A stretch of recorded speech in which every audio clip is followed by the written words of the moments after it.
Hello everyone, मैं मिथुन सिंह स्वागत करता हूं आप सभी का। आशा करता हूं आप सभी बहुत अच्छे होंगे। जीएसएससी सहायक आचार्य की जो परीक्षा हो रही है, आपको पता होना चाहिए कि इस पे सरकार बहुत जल्द ही जो है आपको एक्शन लेते हुए दिखेगी। देखो, हेमंत सोरेन जेल में थे, उसके बाद देखो हुआ क्या। हेमंत सोरेन जेल से बाहर निकलते हैं and after that Champai Soren को क्या कर दिया जाता है, इनको इस्तीफा दे दिया जाता है और बोला फिर से जो है हेमंत सोरेन यहाँ पे चीफ मिनिस्टर ऑफ झारखंड बन जाते हैं। आफ्टर दैट पीजीटी की, देखिए सब कुछ निकल गया था। पीजीटी की जो है होर्डिंग वगैरह लग चुके थे, न्यूज़पेपर में आर्टिकल छापे गए थे, इसके अलावा एडवर्टीजमेंट भी जो है पहले पेज पे बड़ा बड़ा दिया गया था। उसके बाद जो है चंपई सोरेन को हटा दिया गया और पीजीटी के ज्वाइनिंग डेट को चेंज करके हेमंत सोरेन की वाहवाही लुटवाने के लिए जो है हेमंत सोरेन के द्वारा जो है नियुक्ति पत्र दी गई है। तो हेमंत सोरेन अब जो है चाहते हैं कि फिर से ये झारखंड के सीएम बन जाए और इलेक्शन जीत जाए। इसके लिए ये जी तोड़ मेहनत कर रहे हैं और इसी के रिगार्डिंग जो खबर है सहायक आचार्य की, जो ज्वाइनिंग कब होगी, रिजल्ट को लेकर क्या अपडेट है, किस महीने ज्वाइनिंग हो जाएगी और डॉक्यूमेंट तैयार करना है आपको, डॉक्यूमेंट वेरिफिकेशन के लिए क्या क्या डॉक्यूमेंट की जरूरत पड़ेगी और 3 में से जो 1 लोगों को नौकरी मिलने वाली बात यहाँ मैं बोल रहा हूँ, इसके बारे में भी हम लोग बात करेंगे। तो चलिए मैं आपको सीधे जो है लेकर चलता हूँ ये नोटिफिकेशन की ओर। और देखिए एक और जो सबसे इंपॉर्टेंट वाली बात है वो मैं आपको बताना चाहता हूं। देखिए सूरज मंडल जी को आप लोग जानते होंगे। सूरज मंडल जी की वजह से ही जितने सीटेट के कैंडिडेट हैं उन्होंने फॉर्म को भर पाया, आपको पता होना चाहिए ये बात। तो वो जो है अभी आप लोगों की मदद की जरूरत है उन्हें। ऐसा मैं क्यों कह रहा हूं, क्योंकि सुप्रीम कोर्ट में जो है कल ही सुनवाई होने वाली है और जो जेटेट 16 और 12 वाले बच्चे हैं उन्होंने बड़े बड़े वकील जैसे मुकुल रोहतगी वगैरह को जो है हायर करने की जो है सोच रखी है। तो बड़े बड़े वकीलों की बड़े बड़े फीस होते हैं, तो अगर आपकी स्वेच्छा से जो भी चंदा बन पड़ता है, एक वीडियो अलग से आएगी, तो प्लीज उनको कुछ आप जो है राशि डोनेट करेंगे। सीटेट के बच्चे को पता होना चाहिए, लड़कियों को पता हो या नहीं हो, लेकिन लड़कों को तो ऑब्वियसली पता ही होगा कि, और बहुत सारे लड़कियों को भी पता होगा इसके बारे में कि सीटेट की जो है यहाँ पे वैलिडिटी नहीं थी। जो हाईकोर्ट रांची है वहां से जो है हम लोगों ने केस लड़ा और फिर हम लोगों को जीत मिली है। तो आप लोग सूरज जी को सपोर्ट जरूर करें, ज़्यादा लोग सामने आएंगे तो ऑब्वियसली हम लोग केस जीतेंगे भी और नौकरी भी यहाँ पे लेंगे। तो खैर यहाँ से देख लीजिए, जो मैंने एक एक बात बताई है वो मैं आपको बता देता हूँ। यहाँ से पहले आप देख लो, यह नियुक्ति की जो है अगस्त सितंबर में, यानी कि अगले महीने तक। अब मैं आपको ये बता देता हूँ, देखिए जेएसएससी को जो है 2 रिजल्ट तैयार करने के लिए जो है बोला जाएगा, याद रखिएगा। एक विथ सीटेट, मैं पेन का कलर चेंज कर लेता हूं ताकि आपको अच्छे से चीजें दिखे यहाँ पे, ठीक है। एक जो सबसे पहले क्या तैयार करने वाले हैं, एक देखो ये तैयार करेंगे, 1 मिनट, ये कलर चेंज हुआ क्यों नहीं, ठीक है। सबसे पहले ये देख लो, ये जो है विदाउट जो है सीटेट को यहाँ पे इंक्लूड किए हुए ओनली जेटेट का ये रिजल्ट निकालेंगे। पहला रिजल्ट ये होगा। दूसरा ये होगा कि जेटेट और सीटेट दोनों शामिल होंगे और उसके बाद मेरिट लिस्ट तैयार किया जाएगा। तो ये हुई पहली बात, जिसमें जो है रिजल्ट जो है आपको देखने को मिल जाएगा। रिजल्ट बहुत जल्द, मैं बता रहा हूँ 15 से 20 दिनों में जो है जेएसएससी के द्वारा जो है रिजल्ट आपको देखने को मिल जाएगा। एग्जाम सारे लोगों का खत्म हो, उसके बाद 20 से 25 दिनों में आपका रिजल्ट आ जाएगा। पहली बात। दूसरी बात, ज्वाइनिंग के लिए देखो बहुत ज्यादा समय नहीं मिलने वाला है। रिजल्ट के ठीक बाद लोगों को ज्वाइन कर लिया जाएगा। जैसे ही रिजल्ट आता है 10 से 15 दिनों में आपको जो है ज्वाइनिंग करा दी जाएगी। अब देखिए ये डॉक्यूमेंट तैयार कर लें। अगर आप अच्छे से एग्जाम दे रहे हो, डेफिनेटली आप अच्छे से ही एग्जाम दे रहे होगे, तो डॉक्यूमेंट वगैरह तैयार करके रखें। सेल्फ अटेस्टेड वगैरह सब कुछ, आप डॉक्यूमेंट की 2-4 फोटो कॉपीज वगैरह जो है सेट तैयार करके रखोगे। रिजल्ट के बाद आपको ये भाग दौड़ नहीं होनी चाहिए। आधार कार्ड जरूर रख लें, आधार कार्ड वहाँ मांगा जाएगा, तो ओरिजिनल आधार कार्ड रखना है आपको, पहली बात। अगर एड्रेस वगैरह का कुछ भी इशू है तो प्लीज़ पहले ही चेंज करा लेना है आपको।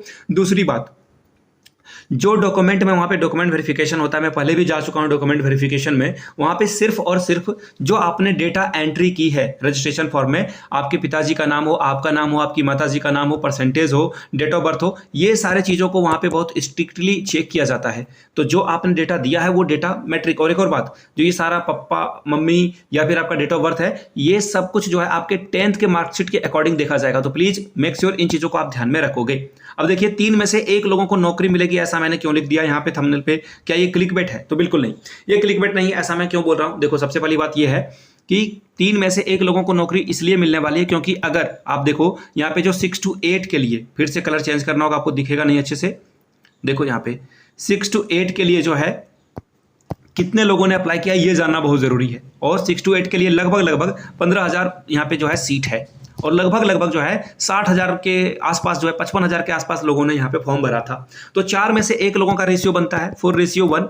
अब इसमें से मैं आपको बताऊं, मैं जब पेपर 2 का एग्जाम दे रहा था रांची में, तो मेरे सीट के बगल में दो राइट साइड में 2 सीटें थी, लेफ्ट साइड में 2 सीटें, और मैंने रूम में काउंट किया तो टोटल 15 बच्चे एब्सेंट थे। मेरे ही सेंटर से, मेरे सेंटर के मेरे वाले हॉल में 15 बच्चे एब्सेंट थे। तो अब मैं आपको बता देता हूं ये जो रेशियो होने वाला है, मैं आपको क्लियरली बता देता हूं, ये 45K के आसपास है। 45,000 बच्चे में से जो है 15,000 लोगों को नौकरी दी जाएगी। अगर आपने रेशियो पढ़ रखा है तो ऑब्वियस सी बात है ये जो है 3:1 में बदल जाएगा, यानी कि 3 में से किसी एक की जॉब लगनी तय है। ये जो है ये गारंटी वाली बात है, ठीक है। अब देखिए ये सब्जेक्ट टू सब्जेक्ट वेरी भी करेगा। ये मत आप अब देखो जॉब नहीं लगा, अब 3 दोस्त में से किसी एक का जॉब नहीं लगा तो आप मेरे ऊपर चढ़ जाओगे। तो इसके लिए मैं आपको बता रहा हूं, देखो इसका सीधा सीधा रीजन है कि हर सब्जेक्ट में अलग अलग वैकेंसीज आई हुई है। हर सब्जेक्ट के लिए अलग से वैकेंसी आई हुई है। तो ऐसे में वैकेंसी के आधार पर जो है चीज़ें देखी जाएगी, ये आप याद रखना। ये पहली बात है। जो सबसे ज़्यादा जिस सब्जेक्ट में,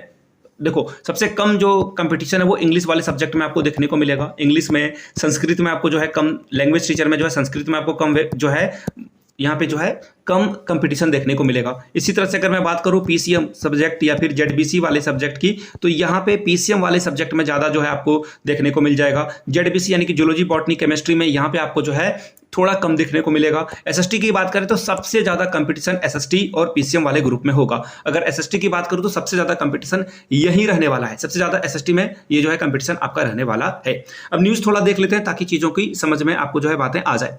प्रारंभिक स्कूलों में शिक्षकों की कार्यरत और रिक्त पदों की संख्या स्कूली साक्षरता विभाग ने सभी जिलों से मांगी है। फिर से जो है ये मांग रहे हैं ताकि ज्वाइनिंग के समय कहां पर किसको भर्ती कराई जाएगी इसके बारे में ये जो है डेटा कलेक्ट कर रहे हैं। 1 अगस्त के आधार पर पदों की संख्या मांगी गई है कि 1 अगस्त तक कौन से टीचर रिटायर कर गए हैं, कौन से टीचर ने जॉब छोड़ दी है और कितनी वैकेंसी आपके यहाँ है। इसके बाद जो है एक्चुअली क्या है, एक और बात आपको पता होना चाहिए कि अभी झारखंड में जो है स्थानांतरण यानी कि ट्रांसफर रूटीन जो रेगुलेशन है वो लागू कर दिया गया है। शिक्षक एक जगह से दूसरी जगह जा सकते हैं। तो ऐसे में ये जब प्रक्रिया कंप्लीट हो जाएगी, आफ्टर दैट जो भी वैकेंसीज बचेगी उसके आधार पर नियुक्ति की जाएगी। आगे देख लीजिए, यहाँ पे ये वाला खबर है जो सहायक आचार्य की नियुक्ति वाली खबर है, ये आपको मैं पढ़कर सुनाता हूँ। राज्य के प्रारंभिक स्कूलों में रिक्तियों के आधार पर जो सहायक आचार्य की नियुक्ति है ये होने वाली है।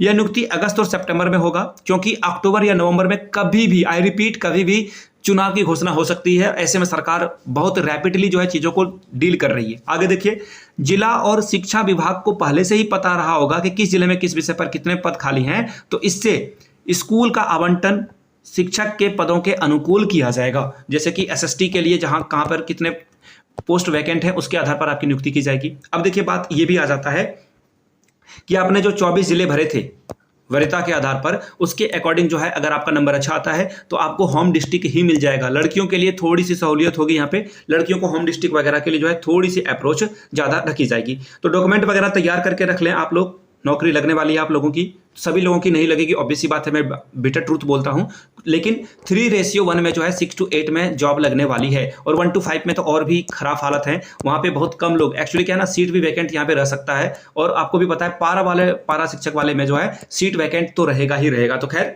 जो भी इसके बारे में और भी अपडेट आएगी उसकी सूचना आपको समय रहते मिलेगी। बाय द वे, जिनका पेपर 3 है वो जाकर वीडियोज देख लें, चेकआउट कर लें। करंट अफेयर्स की वीडियो, जीके की वीडियोज फटाफट चैनल पे आ रही है, उन जाकर वीडियोज को चेकआउट कर लें। वीडियो को यहाँ तक देखने के लिए आप सभी का बहुत बहुत शुक्रिया। इस वीडियो को शेयर करें अपने दोस्तों के बीच, लाइक करें, और अगर पहली बार आए हैं तो चैनल को सब्सक्राइब करते हुए जाएंगे। वीडियो को यहाँ तक देखने के लिए आप सभी का बहुत बहुत शुक्रिया। Have a good day.